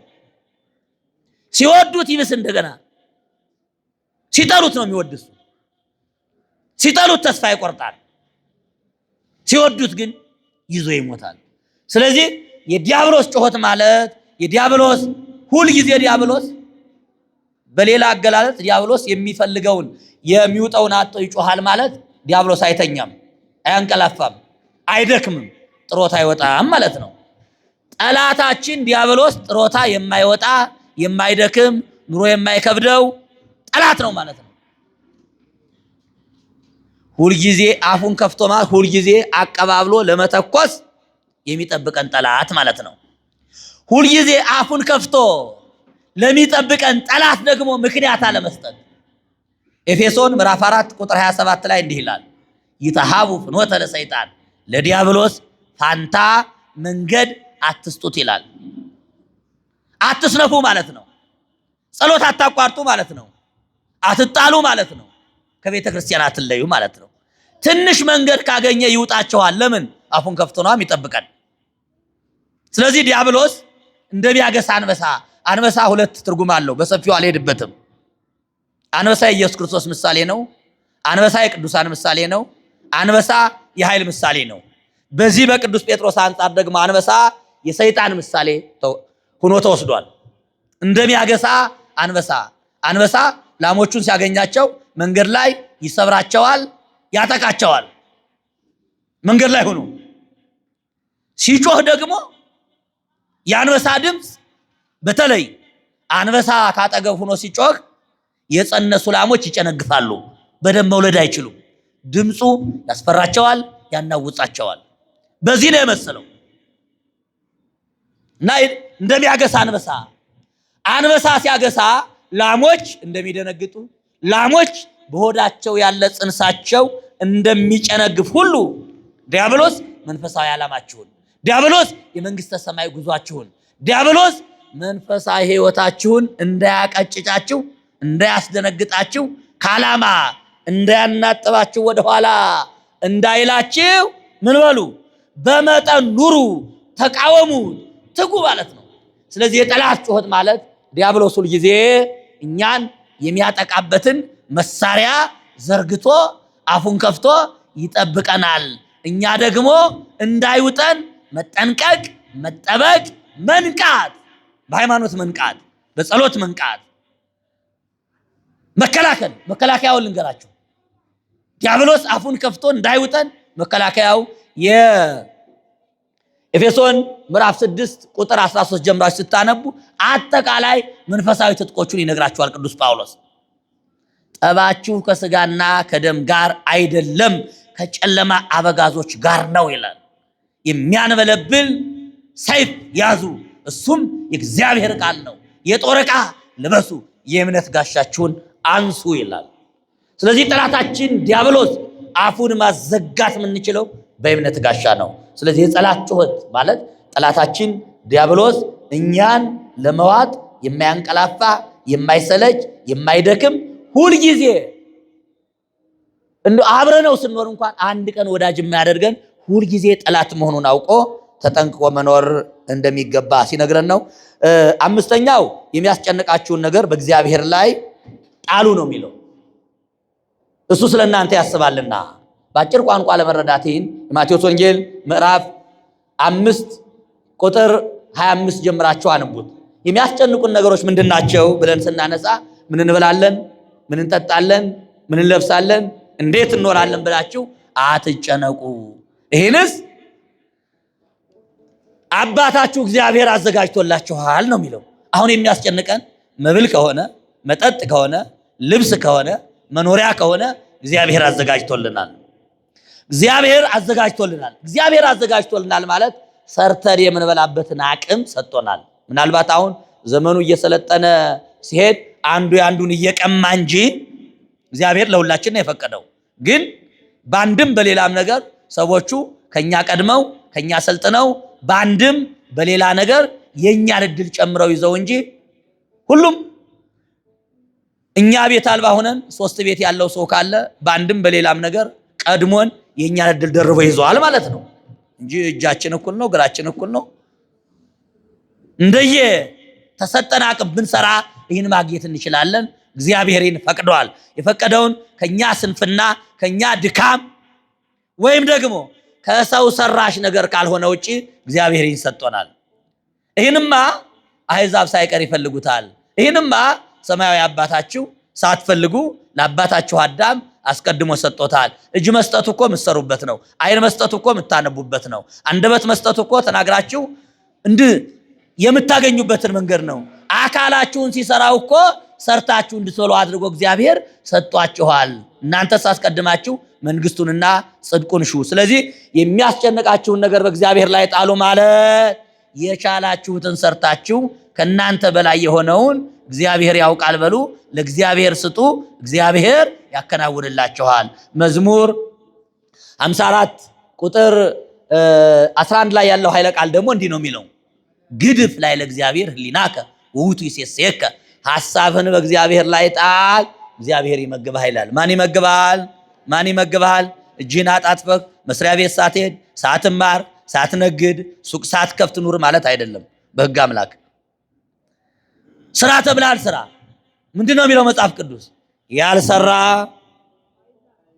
ማርያምን እና ሁሉም ሰርቶ ነው እየበላ ያለው።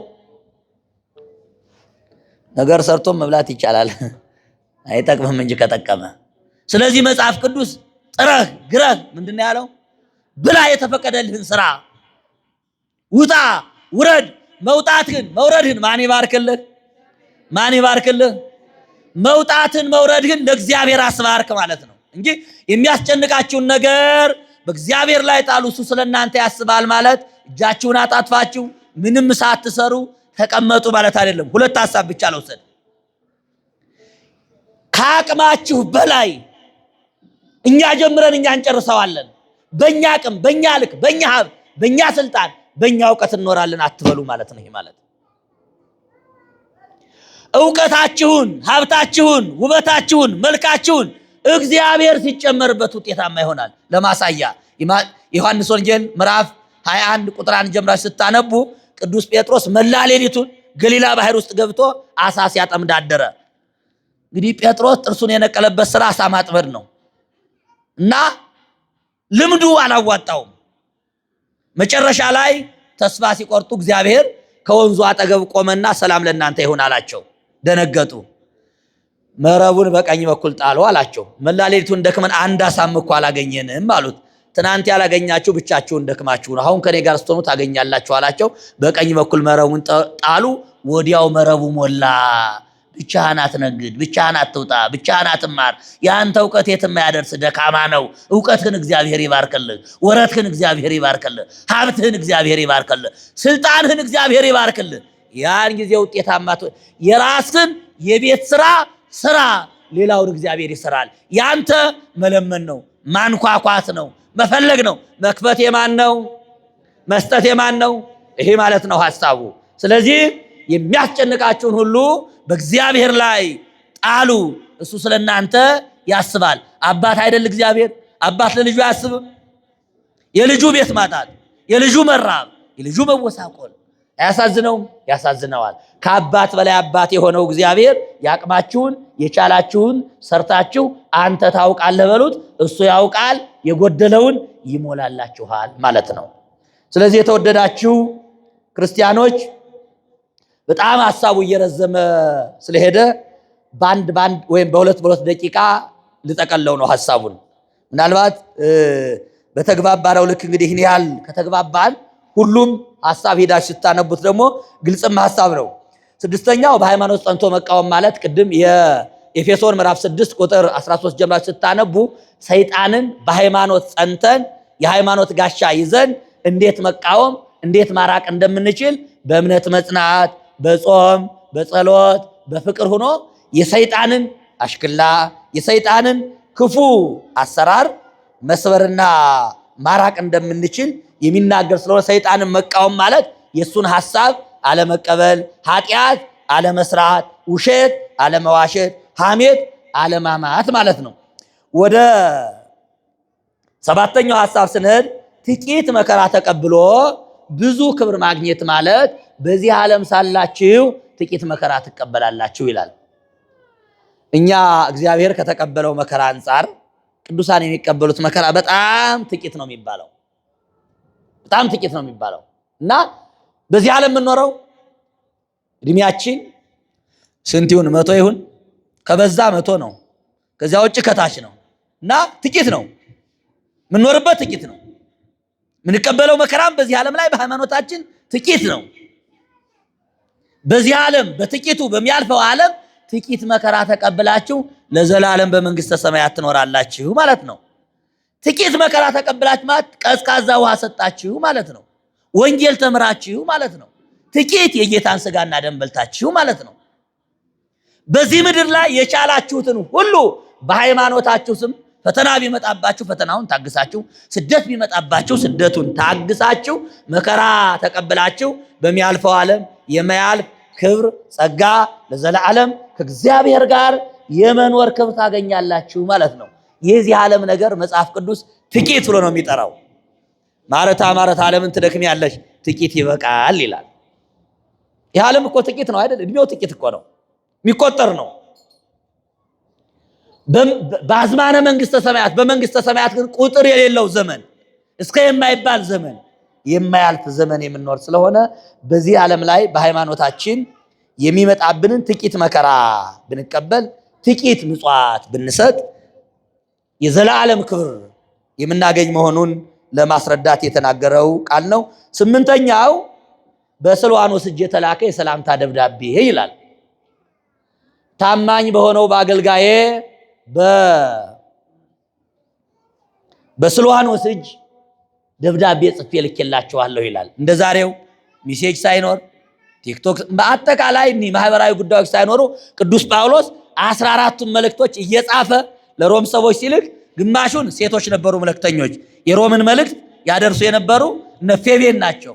ፌቤን እህትን እንተ ትላክ ለቤተ ክርስቲያን ዘክንክራኦስ ይላል። ለቤተ ክርስቲያን ደብዳቤ የምታደርስልኝ እህታችን ፌቤንን ሰላም በሏት ይላል። እና ቅዱስ ጳውሎስ ደብዳቤ ይጽፍላቸዋል። መጀመሪያ በአካል ሄዶ ያስተምራቸዋል። በአካል ያስተማራቸውን ይጽፍላቸዋል። ከጻፈላቸው በኋላ እንዴት ናቸው?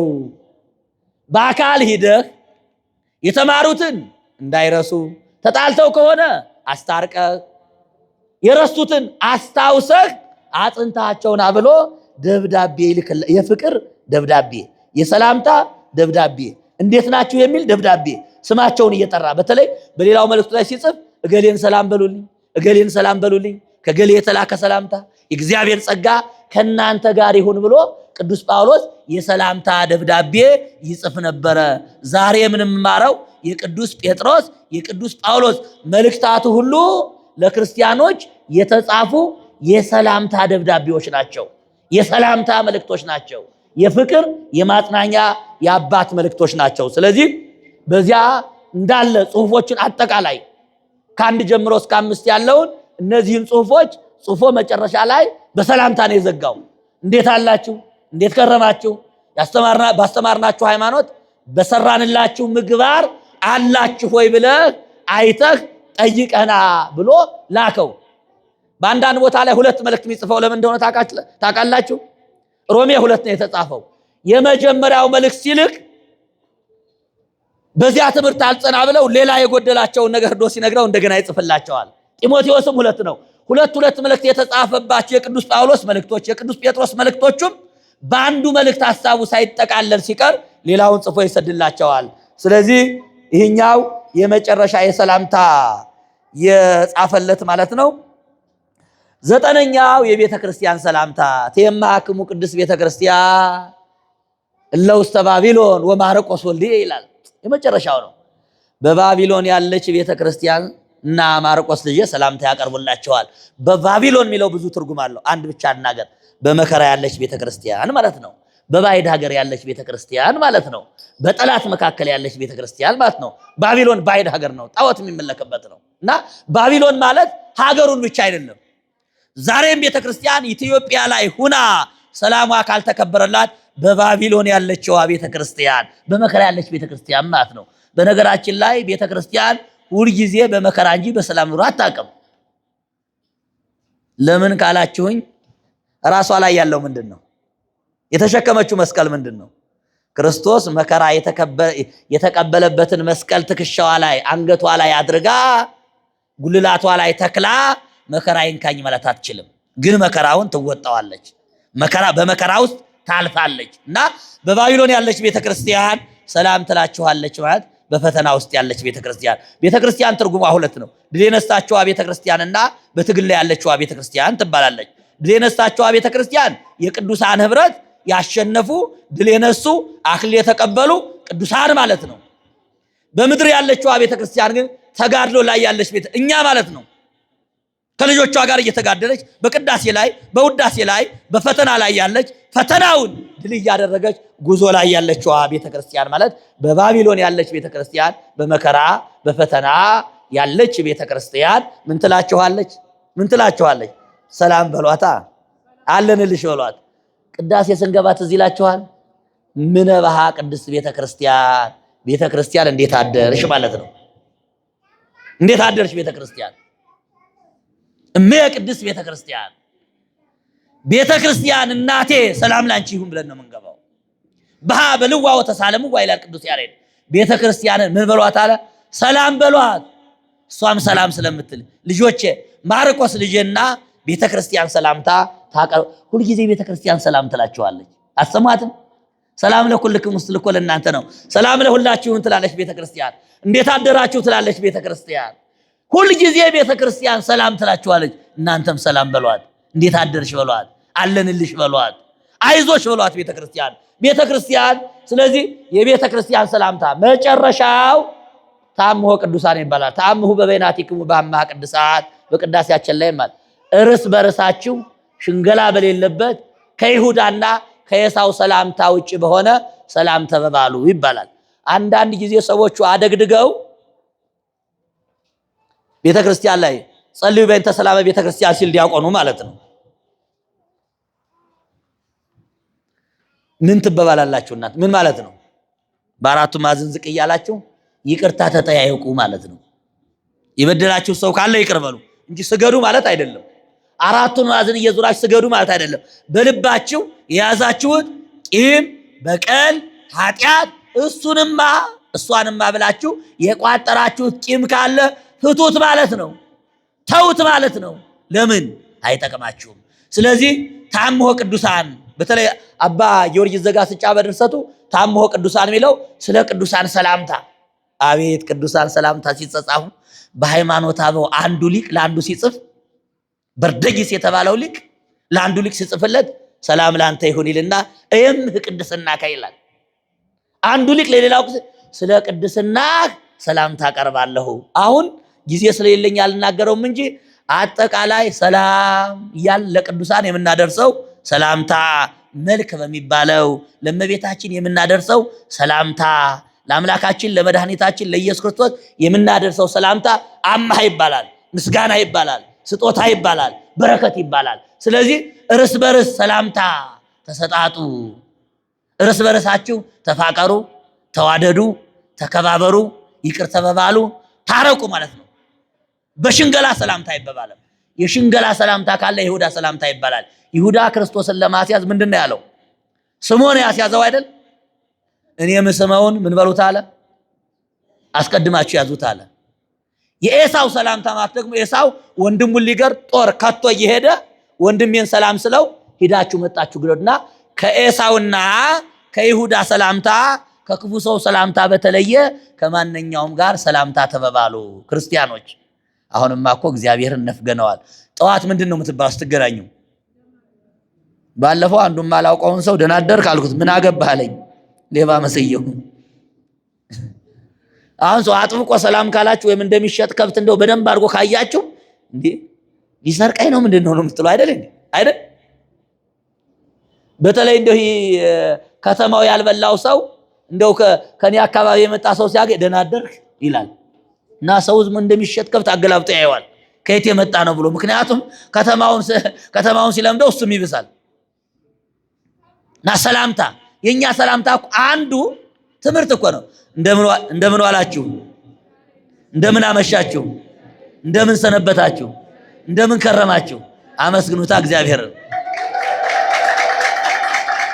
የኛ ሰላምታ ነገር እግዚአብሔር ነው። ያዋለን ማን ነው? ያሳደረን ማን ነው? ያከረመን ማን ነው? የሚጠብቀን ማን ነው? ክብርና ምስጋና ሳይተኛ ለሚጠብቀን አምላክ ይሁን። ጨርሻለሁ ትምህርቴ።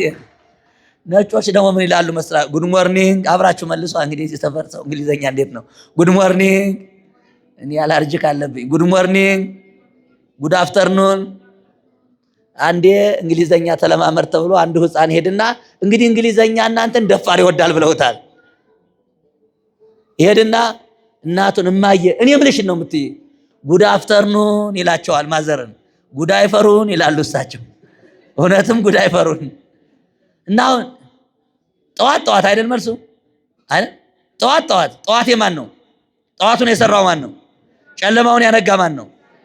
ስለዚህ የኛ ሰላምታ እግዚአብሔርን ምንሰብክበት፣ ደህና ማደራችን ምንጠያየቅበት ትልቅ ሰላምታ ስለሆነ እርስ በርሳችሁ ሰላምታ ተሰጣጡ ማለት እግዚአብሔር እግዚአብሔርን አምላክነት፣ ጠባቂነት የኛን ደግሞ ተጠባቂነት፣ ተመጋቢነት የምንገልጽበት ስለሆነ በአጠቃላይ የነበረን መልእክቴን ይመስላል። ያስተማረን የመከረን የአባቶቻችን አምላክ እግዚአብሔር ስሙ ለዘላለም የተመሰገነ ይሁን። ከ1 እስከ 10 ያነሳናቸው ነጥቦች ሁሉ መደምደሚያው የማን እጅ ነው ያልኳችሁ? የትምህርታችን ርዕስ ማን ነው? በመጠን ለመኖር የማን እጅ ያስፈልጋል? ሐሳብን የሚያስጨንቀንን በእግዚአብሔር እጅ በእግዚአብሔር ላይ ለመጣል የማን እጅ ያስፈልጋል? ስለዚህ ሰላምታ ለመሰጣት ለሁሉም ነገር አሁን ላነሳናቸው ነጥቦች ሁሉ በመጠን ለመኖር ሰይጣንን ለማሸነፍ ለመቃወም የቤተ ክርስቲያንን ሰላምታ ለመቀበል የእግዚአብሔር እጅ በእኛ ላይ ሆና ስትጠብቀን፣ ስትንከባከበን፣ ስትመግበን ስለሆነ ሁልጊዜ የእግዚአብሔር እጅ ከኛ አይለይ። የእግዚአብሔር ምሕረት ይጠብቀን፣ ይርዳን። ያስተማረን የመከረን